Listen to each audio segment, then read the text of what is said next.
Gorgeous. If you could hit record, just press it down and hold it. You're funny as hell. Thank you. Yo, what's up, y'all? And welcome back to yet another episode of the Weak Daze, the podcast all about self-discovery, getting it out of the mud, and paving a path for yourself when you just don't have one. Today, we have a very special guest. She is a doula, a Reiki practitioner, and she owns her own skincare line. And doesn't she live up to her name? She's definitely gorgeous, and her name is Gorgeous. How you doing, Gorgeous? I am amazed, boss. I'm feeling real good today. Very grateful for this opportunity. I'm feeling real good. I feel like this opportunity is just like one of many. So let's get the ball rolling. Okay. All right. Well, I'm grateful for the opportunity to sit down and speak with you today. Your shirt is interesting. I'm gonna start there. Yeah, thanks to my girl Mimi. Eden, I should say. So it says pussy. Okay, because we all love pussy. We do. So powerful, unapologetic, strong, sacred, and yours to honor. Okay, do you hear me? Right, yours to honor, not disrespect. Let's get that right. Okay. But this is actually one of a recent line because I do collaborate with Doula the Divine. Okay. So I am the youth outreach. How can I say this? Youth outreach for the community. Okay. In the agency, but this shirt collection was in collaboration with a past agency member named Eden and the agency now. So right now this is our summertime theme, and I definitely felt like it matched the vibe today. Like Sure did. Most I'm all in definitely. the universe. Most definitely, and that's the one thing I did forget. She is educating the youth about reproductive health as well. She's just out here in the community and teaching lessons, y'all. Okay, all right, it's enough gassing. Let's get into the questions. Let's do it. All right, so my first question to you would have to be, what inspired you to become a doula in the first place? Okay, so long story short. What actually got me into the doula space was my skincare brand, Enchanted Lotus. This happened all during 2020 COVID. I felt like that time had everybody sit their ass down. But not only did it have me sit down, it had me go within on some real shit. And I was already curating stuff from high school, but during that time period, that transition from, I was the class that did not get a graduation. So it was like having to actually like sit down, like, okay, I've moved past this step, where do I need to evolve to next? So it was like going within and healing myself. That's where my body butters came from, and my body oils and things of that nature. So my body oil, my favorite one, the Sweet Thing body oil, is a self-love body oil, or if you want to bring more love to you. And I was just, selling it, this, that, and third, blase. And a client, she was like, girl, I think your oil got me pregnant. And I was like, okay. Oh wow. I mean, like, it is an aphrodisiac. So I didn't put the thought too past me. I was like, okay, heard. And she and I just stayed in communication, and I was like, you know what? At this point, I was already seeking like what I wanted to do in the medical field, because at first I wanted to do orthopedics. I was like, I'm not feeling this anymore. Right. I want to do something else, and I had like kind of skimmed through what a doula was. So when she invited me to this space and I saw how she was being treated there, they didn't treat her like a mother. They taught her like she was a client, rushing her birth, didn't want to like actually let her breathe, and try to rush an epidural on her. When you get an epidural, you're bed bound, so you really can't do much. Right. They had a lack of resources. They had to share the birthing ball with the floor. So it was like if another mama was using it, it was just SOL. Oh wow. Like that. And the whole ordeal with the placenta. A placenta is worth a lot of money right now. Oh wow. I would say between 25 to 50K. Yeah. Yeah. So imagine if you have triplets, quads. Yeah. Right. Yeah, that's very valuable stuff, simply because of the stem cells that's in the placenta. So they're using it for all types of testing, and it's like you even have to sign up on that. You have to sign up your own organ, saying, "Hey, I want to keep this because I don't want y'all testing on it." and they will literally bitch and complain or say they lost it and shit. Like it's crazy. Oh wow. It's crazy, especially for Black women. Most definitely. Yeah, especially for Black women. So, but you were definitely treated like science experiment, and still are. The fact that they closed the it was this research practice that was keeping up with the numbers for the maternal mortality rate. They defunded that. So it's like now you legit have to be in the scenes to know that women are dying or they're not being catered to, which sucks because it's like now y'all still taking away the abortion shit and y'all taking away other rights, but we still don't have the right spaces in the hospital. Make it make sense. Yeah. But yeah, that was really the start. And once I had that experience with her, I was like, okay, what do I need to do to make sure that I'm fully knowledgeable and ready to be in these spaces with women to support them? Because when you are in a birthworking space, it is definitely a spiritual space, and you have to set the tone, but be the tone so that mother can be, So, yeah. I love that. And part 2 was, how has it helped you with your own path to self-discovery, becoming a doula? Child. Back to the statement, birth work being spiritual work, it makes you go within. Because it's like sometimes you'll attract the clients that with the same things that you're going through. If you need to work on your own self-love, if you need to drink more water, if you need to eat right, you'll end up attracting those people. Even if you have problems using that throat chakra or like, just catering to yourself, I've realized that you do attract those clients to you. So when it came to my own healing and self-discovery, I definitely had to put myself in the mindset like, okay, I know I need to not bring my personal issues into this. I know that whatever I'm going through internally or externally, not to like put on a facade and be like fake, but definitely be like, okay, mentally compartmentalize. Yeah. Mentally, emotionally, spiritually, I'm ready to hold space for you. But also when it comes to my personal things, not putting it on the back burner, but catering to it when I have that own individualism, when I'm by myself. So definitely taking care of my self-care and setting boundaries. Because yes, you have access to me as a client, but you don't have all the access. So, yeah. Okay. Right, because self-preservation is definitely necessary. It is. This work can be very draining. It can be. It can be. People think, oh, well, you're just talking to a mother, catering to her, no. Women are emotional. Not pregnant women are emotional. And I'm not just dealing with the mom, I'm dealing with the father. Other people that's in the birthing space. Don't let the mother-in-law be in there and the mama don't like her. Act up. Now I gotta diffuse drama and still cater to the mom. I gotta be a mediator, a healer, all at once. Okay. Yeah. That does sound like a lot, and it sounds like it can be like mentally draining. Because my goal is to make sure that baby gets here safely and mama is okay. So it's like when other factors are contributing to preventing that, it's like, okay, you got to go. Immediately. Yes, for sure. So are you a mother yourself? No, I'm not. I love giving the babies back. I think it's gonna stress me out today. I love what she said. I love giving them babies back. I do. I love spending time with them, but after a while, I'm like, okay, it's time to go back to your mother. I look forward to being in that space and being a mother myself. I do. But you're just not there right yet. Now. But that makes sense. That makes sense a lot. Give them back.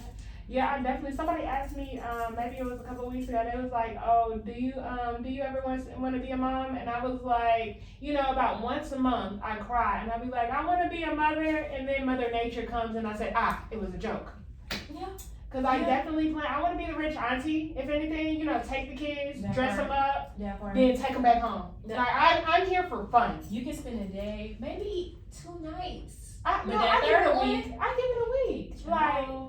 Sometimes the older it's like, I love children, but I've realized that when they don't like to call it the terrible twos, but them babies, they be on one. I'll take care of them when they about 5. Like they can walk and they can talk and they can communicate. But all that screaming and crying and stuff, I don't do that. Or even when they're still trying to figure out what's dangerous or not. You cannot take your eye off of them for a second. No. A second.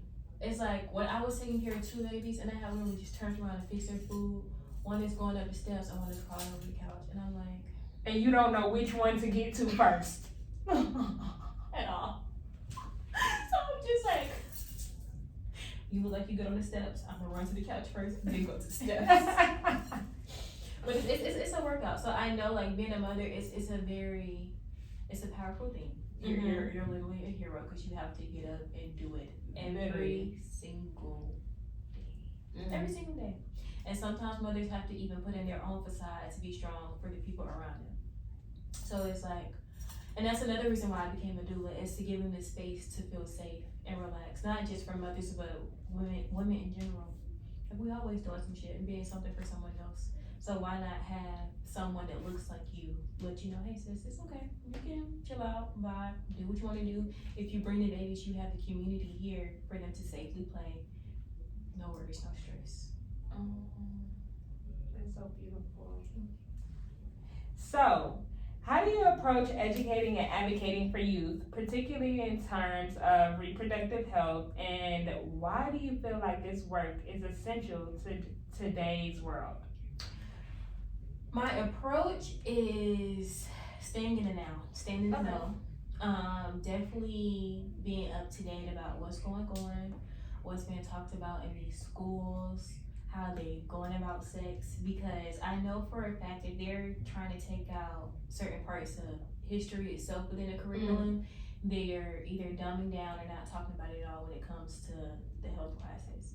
So it's like actually hearing that, seeing that, I'm putting myself in these schools because I'll be damned if, not to be a bias, but I'm simply for my people, heavy. Right. So it's like, if I see my people being mistreated from lack of resources, lack of knowledge, and I know it's as simple, oh, I need to speak up and out, and I can bring my team with me, that's what I'm doing. So that's why I'm going to these schools, I'm going to the community events, informing the people like, hey, we are here, we do have the resources, we have the community, not just for a mother, but someone that's in high school as well. You need a plan B, you need condoms, okay, we got that.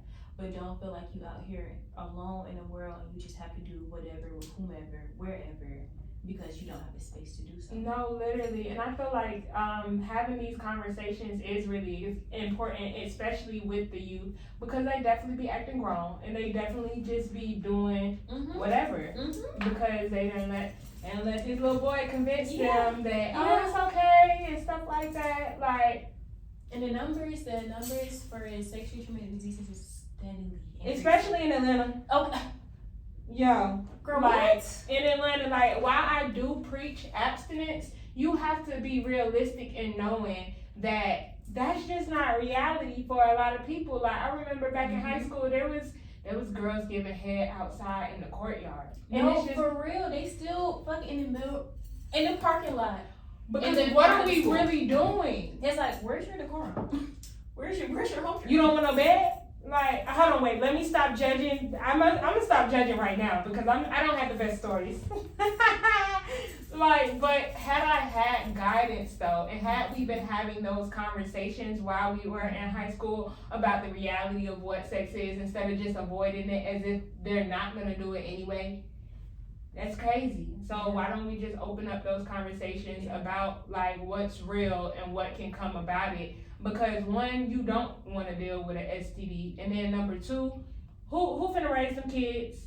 You got money for Pampers? You got money for formula? They passing the, not to like, you know, just disrespect the new generation, but they are throwing them on the grandparents. Like, just, hey.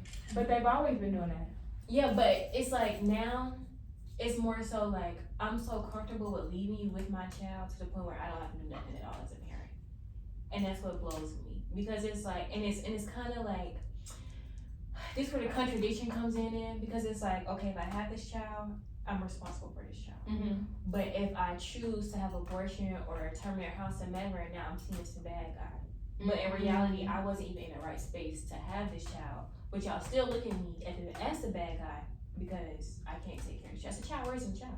Yeah. So it's like, yes, some mistakes are granted, but at the same time, if your community and all this other shit is not around you, supporting you to make you be the best mother you can be, it's gonna be a continuous cycle. And it's crazy out here. It is crazy, but it's not a new thing. Putting the adolescent putting the grandchild on the grandparent. That is literally the theme of our community. Like, I have a cousin whose mom just basically abandoned them for her man, and her grandma raised her.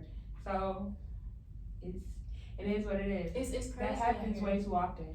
And it's like but you know what I had to learn was that as a woman, yes, we have the body to carry a child, but everyone's not meant to be a mother. So it's just simply being the vessel. Simply being a vessel, because whomever you birth, they may have another mission. It's completely different, set from your parents, but they had to get here in some way, somehow.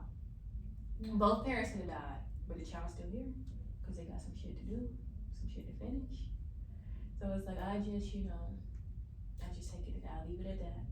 Like, if the parent's not doing their best, but the child is here, present, healthy. Yeah, the baby still gotta get taken care Exactly. of. It doesn't matter, like, what the parents doing, like, whether they're the best parents, the most prepared, or something like that, but somebody has to take care of those kids. Most definitely. Okay, so what are some of the biggest misconceptions you encounter about reproductive health, especially in marginalized communities, and how do you address them? I would say that people already think that we have the access to the resources when we don't. They think like, oh, you can simply ask around, or we're already being taught. And it's like, when you truly have a conversation with people, or you look at the numbers, it tells you the truth. Like, we don't. We are not being educated about sex. We're not being educated about the anatomy of the body. We're not being educated about the diseases that can come from just simply not even cleansing yourself, fuck having sex with another person, but just proper hygiene, things of that nature. So it's like, the way that I try to do is making sure that I'm present in these spaces. Even with social media, informing these women, like, you don't have to, when it comes to your menstrual. I know there was this saying, like, if you have a heavy menstrual flow, you should go on birth control. No, let's not do that. Birth control is either gonna blow you up, you might start breaking out hormones all over the place, because that's what it's doing, is playing with your hormones.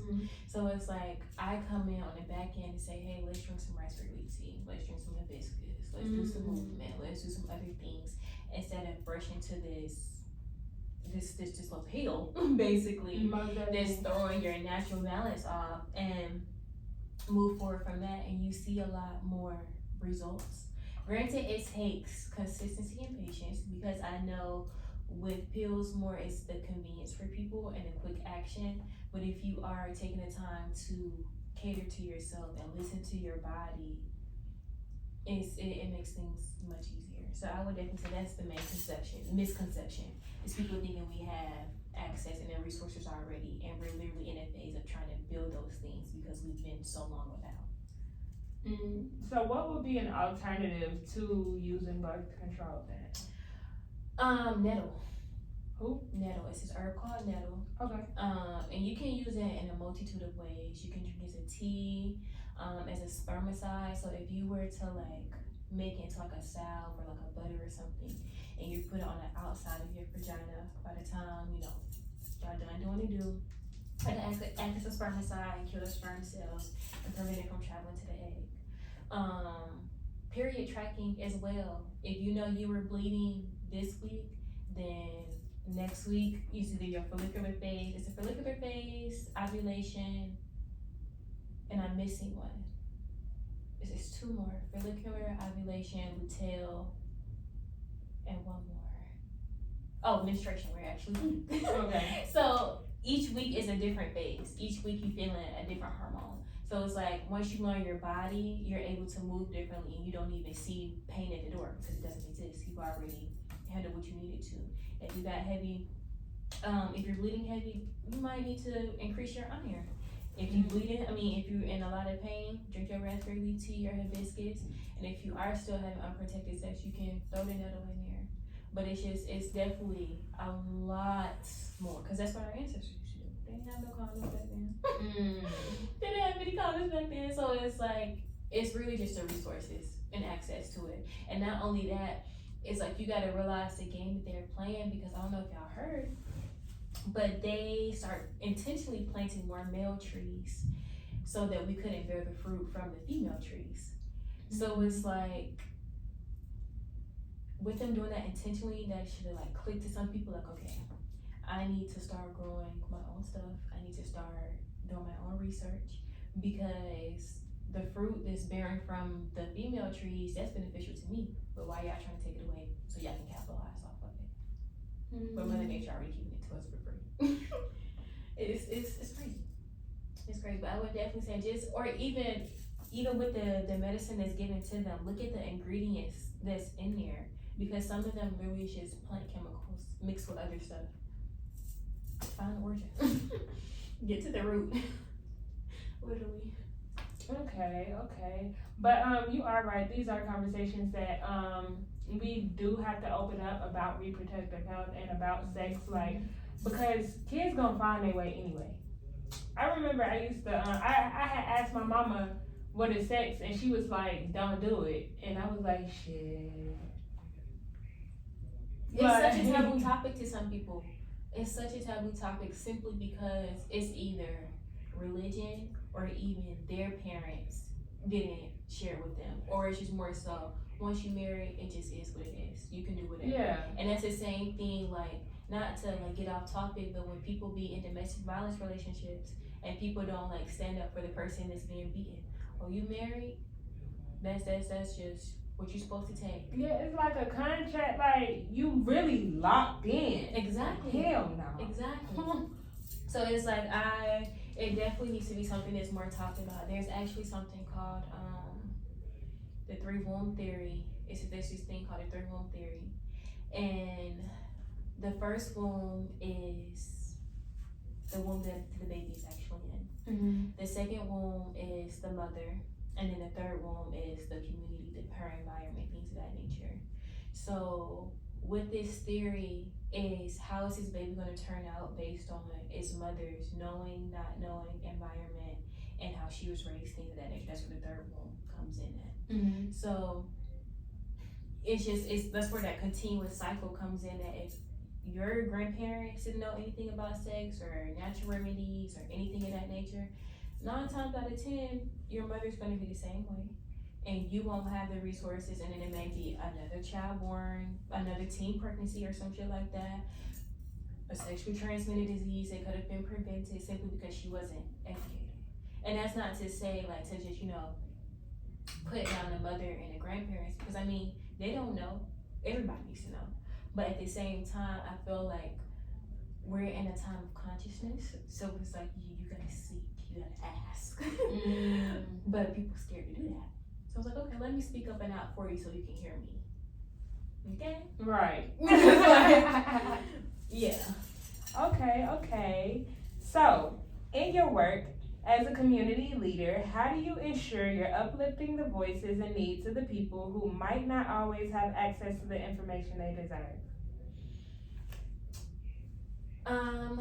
Well, for one, when I go to the schools, I don't just go up here and speak. I always leave them with something. No matter if it's putting them onto websites when it comes to their local spots, when it comes to needing assistance, books, giving them my social media so they can see, like, hey, I'm not just in here talking to y'all. This is a full circle thing. You can catch me on the flip side, somewhere else. My team, the Divine Doula Agency, whatever I can provide, I always have somebody to be like, okay, I have these resources, or I know a little bit more about this, because the team that I have, they have children of their own. So it's like, I know that that gives me easier access to children, but also seeing a different point of view from an actual mother. Because I can only see so much because I've only experienced so much. Right. But actually, like, having a mother with me and she's seeing different age groups, and me being, I'm young, but I'm getting up there. So it's like, I'm in that transitionary period of where I can see, I guess you say, both scales, both sides of the scales. So just making sure that when I am in these spaces, I'm speaking up and out, and once I'm going, you still have the resources to what I talked about, and you have access to me. Because I don't want you to think that the ball stops rolling once we Right. Once we're done with this encounter. Right. Like after the conversation. Exactly. It's like, okay. Exactly. And then just might leave their head. I legit have had people that I went to school with have now become my clients, and now they have their children, and they're asking me, okay, well, my baby's sick, what can I give them? Because they're still too young to take medicine, but my baby's sick, and I need something. Mm-hmm. So it's like the ball never stops rolling. But once we get to that introductory period, and you know who I am, you know what I got, and you know you need some assistance, or you may know a friend, tell them. Because the more the merrier. But yeah, definitely making sure that the resources are accessible. Okay. Okay. No matter the age, no matter the location. So, you do a lot. You're multi-talented. As a doula, a community leader, an entrepreneur, and a spiritual healer, how do you find balance and alignment between all of these different aspects within yourself? That's something I'm still searching. Okay. To be honest. I am a Taurus, I'm an earth sign, so I love to relax, I love to rest, I love to sleep. So, but that also can have its disadvantage when I need to be consistent and I need to be in that worker mode. Cause I'm definitely big on boundaries, or like, okay, I've done enough work, I have enough time to rest. Right. But the stage that I'm at, it's a stage of consistency. This ball cannot stop rolling right now. There's too much shit going on. Not to say that I don't allow myself to rest, but I can say that I've rested enough to the point where I'm like, all right, I'm itching, I got some shit to do.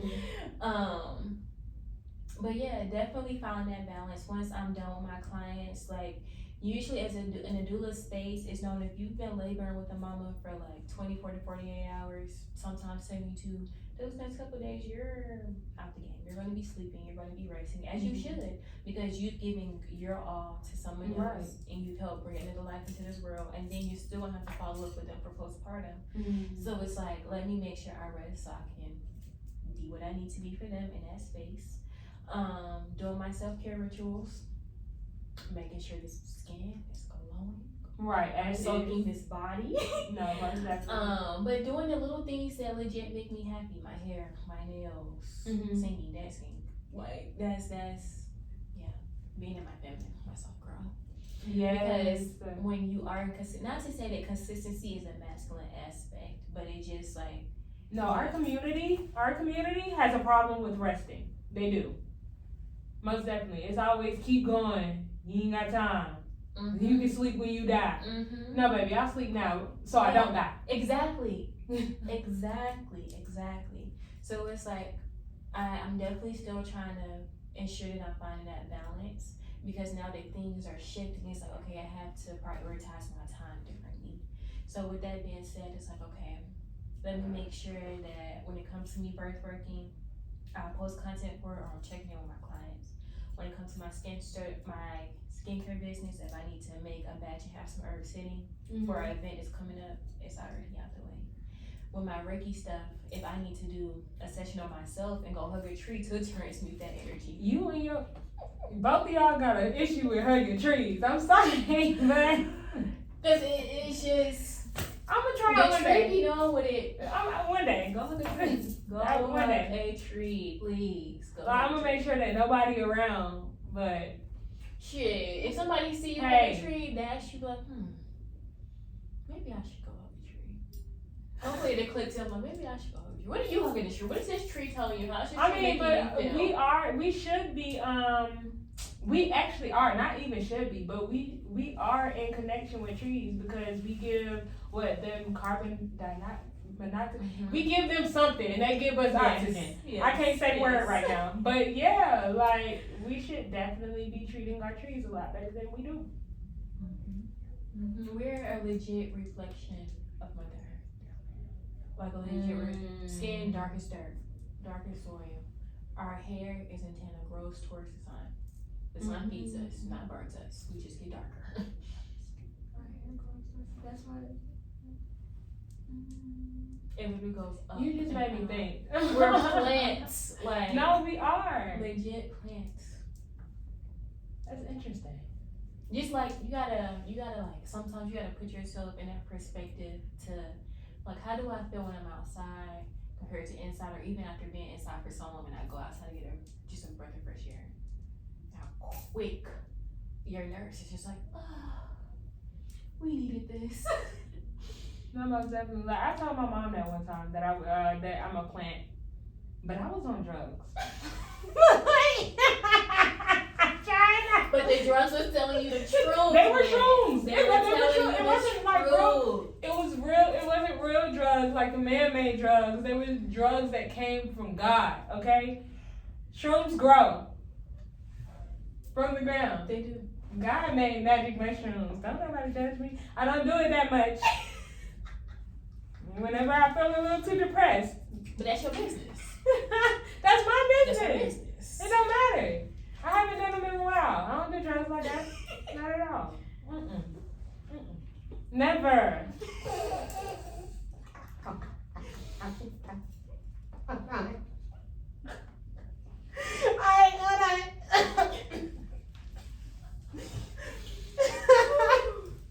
They probably think we high now. But I'm not. We're just having a actually good time. angry now. We're just For having a good real. time. I have not had, and I can put this on God. I ain't had no drugs in about a week because I can't afford them. It's cool. I'm good though. You see, I'm happy. I'm smiling.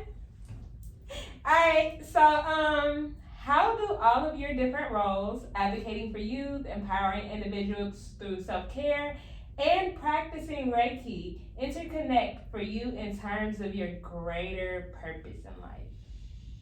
So my dream is to be a midwife, a traditional midwife. But not just a traditional midwife, but a traditional midwife that's knowledgeable on the things that's going on in the actual healthcare spaces. Mm-hmm. So that when these mamas do come to me, they feel safe. Like, okay, yes, you practice traditionally, holistically, but if I'm coming from this world, what can you tell me that's different in this natural world? Mm-hmm. I'm using the same verbiage, but I'm talking to you in a way that you understand, so that you know this is more than likely the best route for you. I'm not telling you, but I'm advising you so you can see for yourself. And everything really just flows full circle, to be honest with you, because with the birth working, I'm using my products. I have this one body oil called Tranquil Touch, just made with like 3 herbs and a couple of oils, and it takes the pain immediately when they have them contractions or they feeling pressure in their back. My other body oil, the sweet thing one, you want to smell good, you want to smell delectable and get ate up by your man, she's on that. She's on that. But not only that, when I am in these youth speaking spaces, they see me and it's a jack of all trades. I'm speaking as an entrepreneur. Mm-hmm. I'm speaking to y'all to put y'all up on game. But once I leave here, I'm still going back to these birds. I'm still doing the same thing. So it's like, yes, I do many things, but they all flow within one another. And that's what I love. Even with the gardening stuff that I be doing with Georgie sometimes. I be using them herbs that she be planting, or the other community gardens that I go to let people know that I am here. You want me to come and speak at your space? Okay, I'll give me some herbs. I'll bring your body butt up here because you provided me with that. So it's just like everything finds its way to be in full circle. And hopefully, when I am old, not hopefully, because that's what's going to happen. But when I am older and in that space, and I'm in my space, my building, because I do want to have a holistic spot where mamas can come and give birth, or just simply be that they see that, you know. And it's just like, it's a community space. Like, if you want to come and get some herbs for you and your child, you want to learn how to plant some stuff, okay, we got that. Right. You want to go into the healing room because you need a moment from them children, okay, we got that. You need prenatal assistance because you're not feeling like you're being properly treated in them hospitals, okay, we got that. You ready to drop this baby? You want to do it outside in the grass or in the river? We have the space for that. So it's like, that sounds beautiful. It sounds natural. Sounds healing. and that's my slogan: be beautiful, be natural, be you. I didn't know that. But, Be naturally beautiful, be you. Yeah. I love that though. That's I feel like that's my purpose in life. Is definitely not only being an ascension for my bloodline, but for my community. For real. Letting my family know that, like, we're gonna be okay. We got the generational wealth. I'm creating it.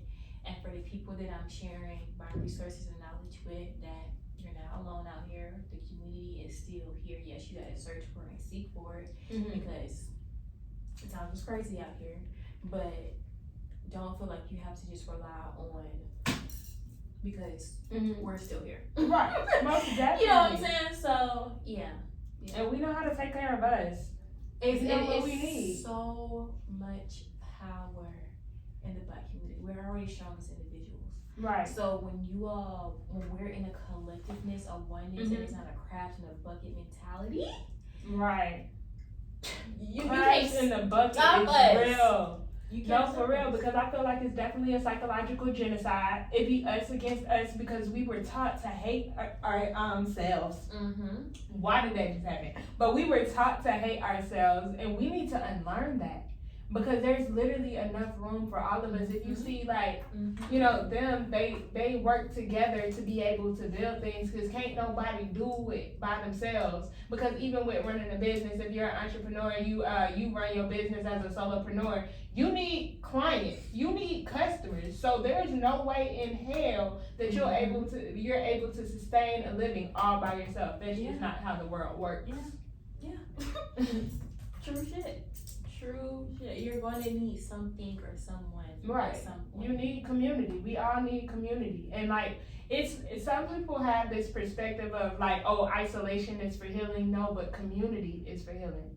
Like, not isolation. Isolation is like, of course you need your time to self-reflect and stuff like that, so that you're self-aware about your own behaviors. But like, us together is so much more powerful than one person by themselves. No, seriously. Okay. So, for someone who is trying to figure out their own path to self-discovery, especially when the world hasn't given you a clear roadmap, what advice would you give to encourage them to trust their own journey? That part right there, trust the journey. That's the scary part. No, but how do you trust the journey? Because I promise you, that's scary. Trust is like a black void. It's just there. And I feel like the way I like to explain my spiritual journey or just life in general is like, it legit feels like you're walking down a dark tunnel and the only light that you have is yourself. So you won't see what's going on until you're right in it. You know it's a light at the end of it. Right. But the current moment, sometimes you don't know what's going on. And you gotta feel your way to the light though. Yeah. Like, cause if you've ever like just walked in a room type, you feel me? Like, and you don't know where the light switch is, but you sitting up here feeling around the walls, trying to look for it until. And then, but let me make you think a little bit longer. Okay. If you are in darkness for like 10 minutes or longer, your eyes will adjust. So just think, if you allow yourself to actually be in an environment, no matter what's going on, but simply trusting the process, knowing your being, trusting your intuition, like, all right, I got this, I'm gonna be good. Shouldn't start flowing. You just gotta like legit sit down for a minute and trust the process. Like, it's cringy to say because it's like, well, what's the process that I'm trusting? You yourself for the process. You only know. Like, and I'll tell you a real life example. That's like me and my crocheting. I like to crochet, but at some time I don't like to sit down in a room by myself all the time. So that's where I take myself out into my community. I don't have to talk to nobody. I don't have to ask somebody, oh, can you buy this from me? People will come up to me and ask me, well, how much do you charge? Do you have stuff on you right now? And so it's like my work gonna speak for me and what I'm doing. And then not only that, to be off that way, like being in the vendor space as an entrepreneur, if you're not consistent and trusting the process, you will definitely sabotage yourself. That's true too. You will sabotage yourself because you're not putting yourself. Because people can't have faith in you. Exactly. If you're not consistent. You're not allowing them to. You're not allowing. That is real. You're not. Because you don't have enough faith in yourself. Because if you had faith in yourself, even without somebody, even without making a sale, you still be doing it every day, knowing that that's going, like, you doing this is going to bring something. So like, you definitely gotta trust that the work that you're putting in is gonna bring you a larger abundance. It may be a little bit longer down the line, but you set the foundation. You know what? And then here's another example, that the one I just didn't think about before. When you clock into a 9 to 5, you do not get paid when you clock out. No, baby, you gotta wait a week for that. So that's even with like being an entrepreneur, and that's with trusting your own journey. You, as soon as you start working, no, you don't get paid, but it's still trust and knowing that you will. Yeah, and if you somebody that like quick money, put yourself out there to make the quick money. You know what I'm saying? Like I can say That's that working a little 3-day babysitting job, I would make that easily at a 3 to 4 hour event. What I would make in 2 to 3 days, I would make in 2 to 3 hours. You know what? That's real. And that's simply being like, okay, let me, because even once you create a business, it's like you're creating another entity, but you have to feed it. So it's like consistent with yourself and consistent with the business, because the business is gonna feed you. If you got some good shit, some strong shit that people like, and it's gonna make you some money, you just gotta start the foundation for it, and it's gonna do what it needs to do. So it's like trusting that process and trusting yourself. Everything, it flows. And granted, I'm speaking to myself when I say this because I'm still learning it. But as I evolve and grow and I'm in different spaces, it's like, okay, you have the tone, you have the voice, you are that to be that. Like legit, I have my I was looking at my vision board a couple of weeks ago and I'm like, damn, I've subconsciously been telling myself I'm not doing enough. But in reality, I've been doing shit that's on the vision board, and I even giving myself grace. I'm like, you did that. It may not have been the extent you wanted hard to. on ourselves. Like we are so hard on ourselves sometimes, and feeling like we're not doing enough, and that's because it's not happening at the pace that we want it to happen. Yeah. But sometimes it's cool. Relax. Yeah. You gotta relax. Yeah. Seriously though, seriously. So, yeah, consistent and trust in the process, trust the journey, trust that, and kind of had me, I guess that's where faith comes in at, no matter if it's in a religion or yourself, but just being like, okay, or even knowing you like, gotta have faith in yourself. We're all spiritual beings. Like if we were created in God's image, that means that we are a spiritual being because God is a spirit. So spiritual beings having a human experience.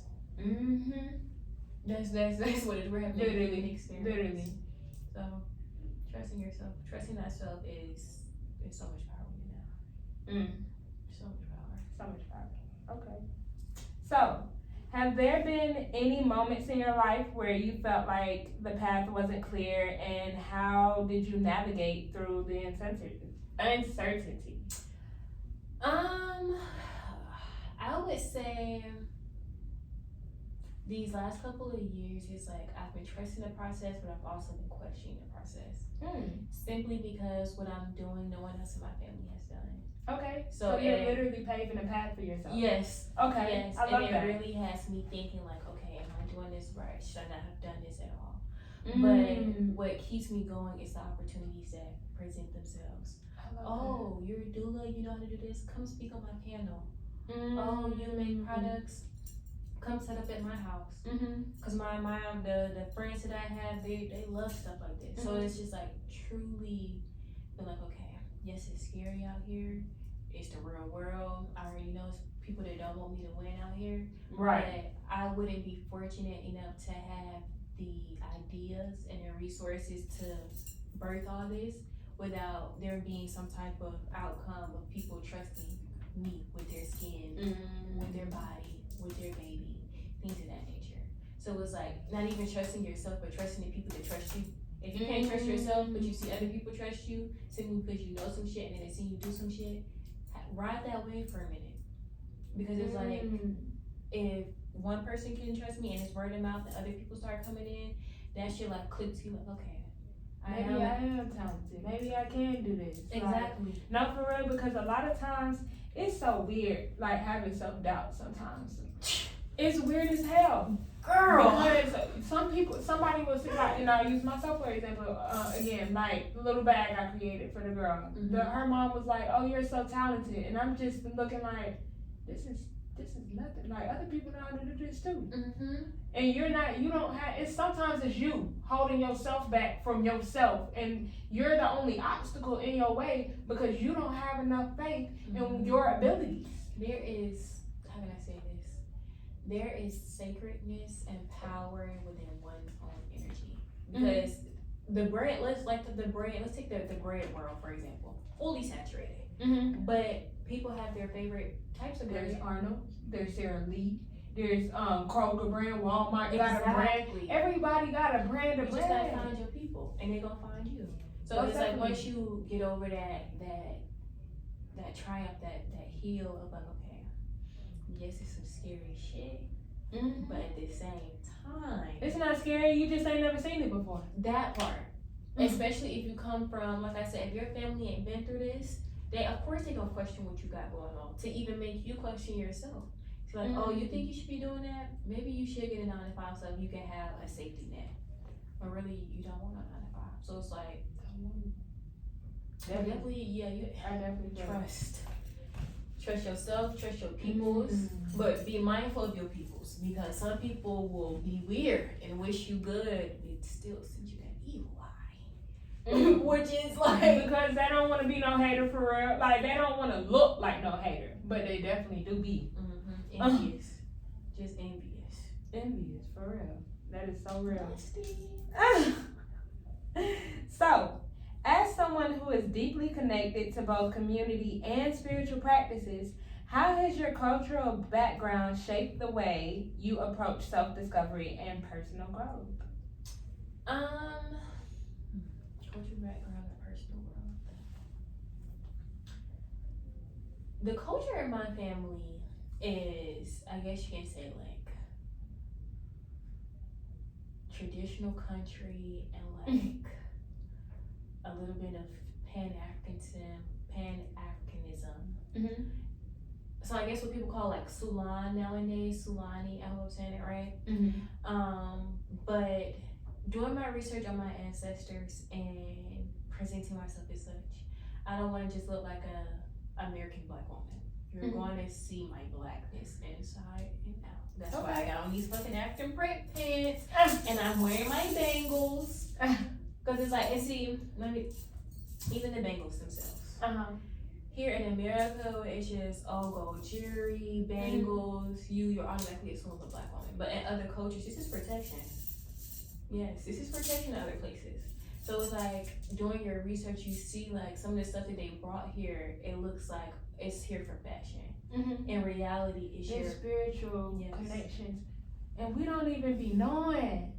You just think it's pretty. For protection, to ease up tension, so much. Cause sound like, all this is sound and frequency. So I'm just transmuting it. And that is, for real, that's the frequency. Like, and sometimes it can be healing. Like, just to even, So that pertaining to my self-discovery just really made me dig deeper. Cause I know there's more to me than the countryside, eating fatback and all this unhealthy shit. First of all, where are you from, gorgeous? I'm from here, but my family, they're from like Thompson, Georgia. So it's nothing but just open land and fields and cows and horses. No malls and shit out there. Okay. So that's where my mother's side of the family. My dad is from Jersey, Carolinas, Alabama, all that. So that's even where that Gullah Geechee side come in as well. There's a movie that I watched that had something to do with the Gullah Geechee. I forgot which one it was, but it was a movie. There was a show that used to come out called Gullah Island or something like that. They need to bring that back. Simply because it's like, the children today, they know about the culture, but they don't know about the culture. They don't understand the culture. Like, my little cousins, they love to watch them little white girls on YouTube. Not to throw shade on them or anything of that nature. But it's like, y'all could be doing the same thing and making money. Or you could be watching some girls that look like you and give them the money. Give them the views. You know what I'm saying? No, most definitely. So it's like, I feel like we just need a little bit more. It just comes down to the resources. It just comes down to the resources.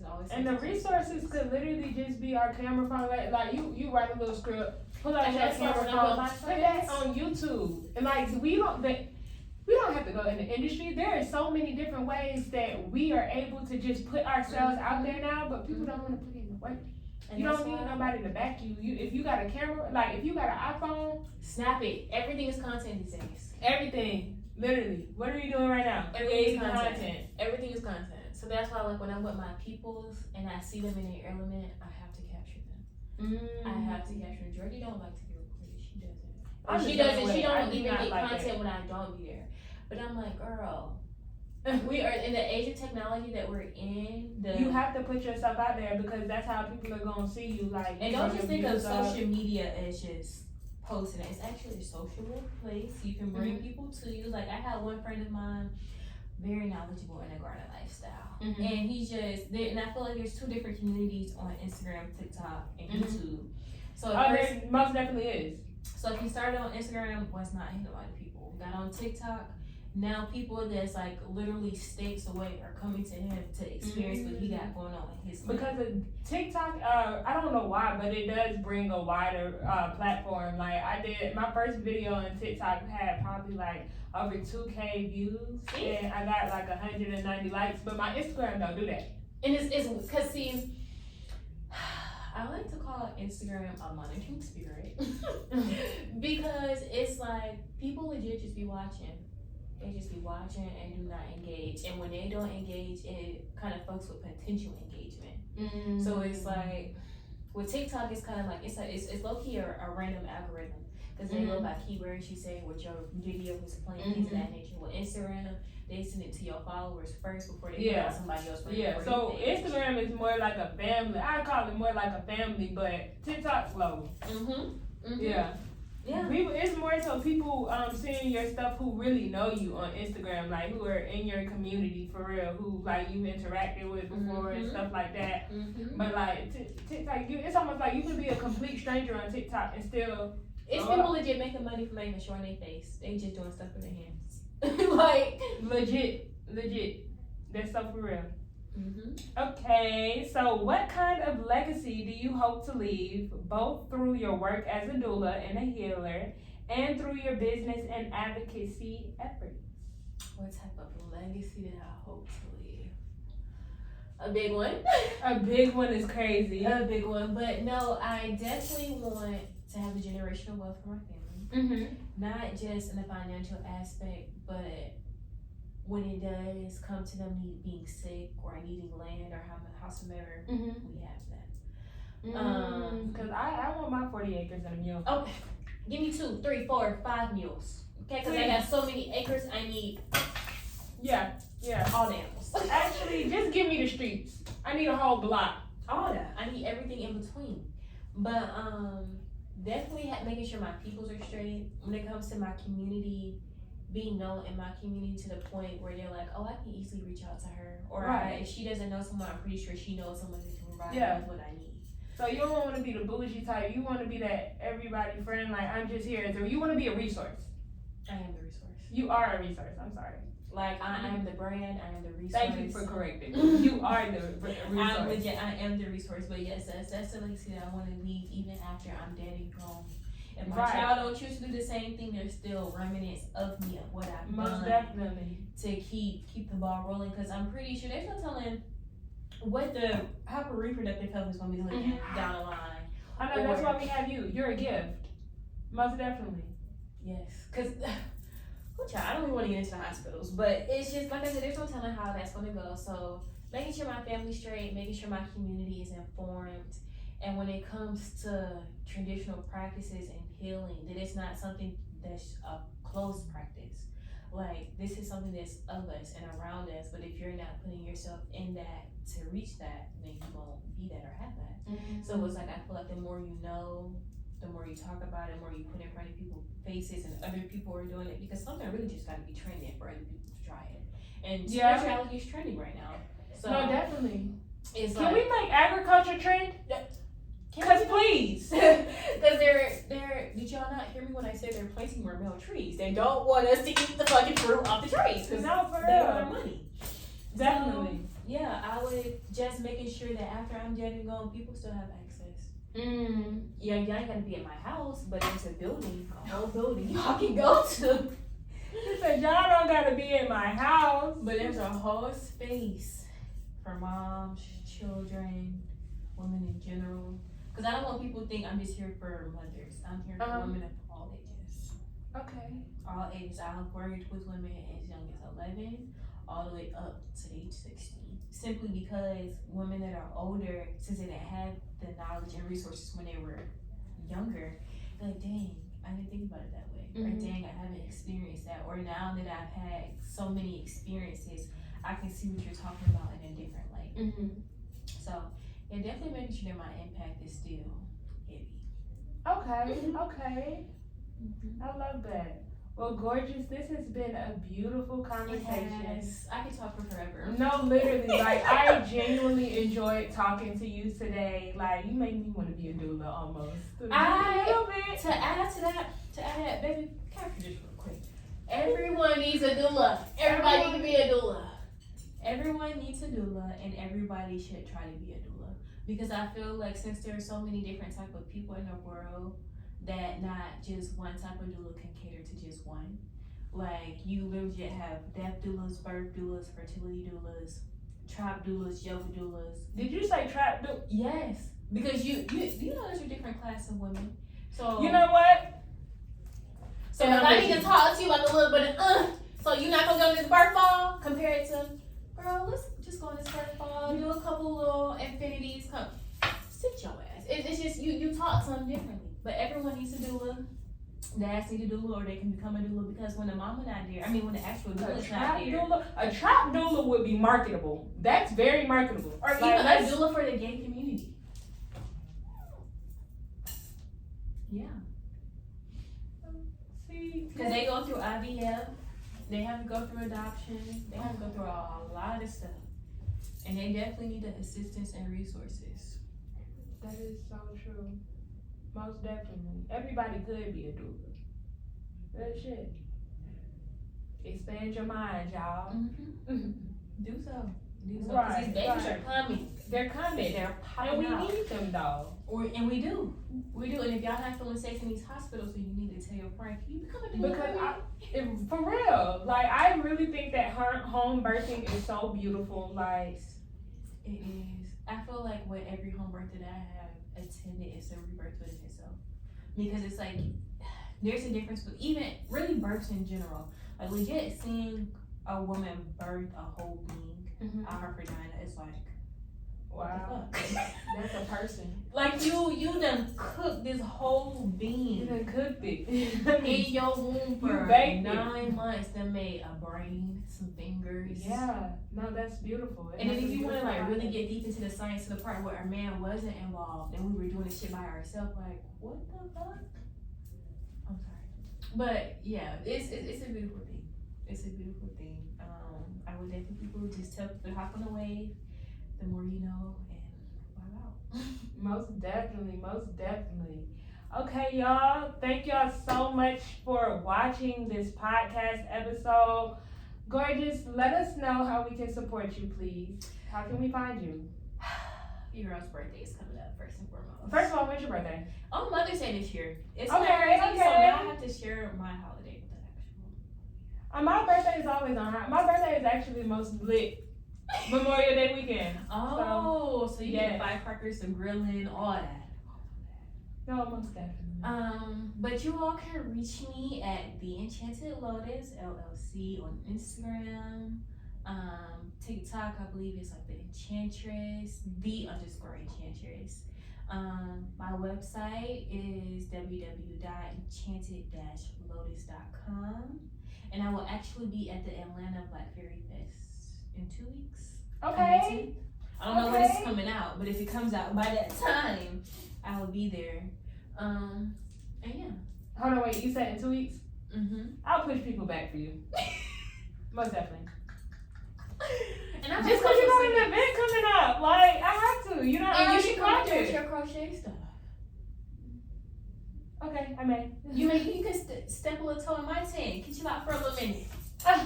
No, I'll definitely come out to support. I might come up there and crochet, you know, a little bit, catch a couple vibes. But most definitely. Most definitely. Yeah. But that's how y'all can find me. Website, social media. That's it. Or send me an email if you're really professional. Right. That's it. Alright, y'all. We've yapped enough, so this is coming to an end of the episode. You can follow the weekdays at _WEAKDAZE, and I will catch y'all next week. Cheers. You know what? We just made a song right there. Let's stop playing.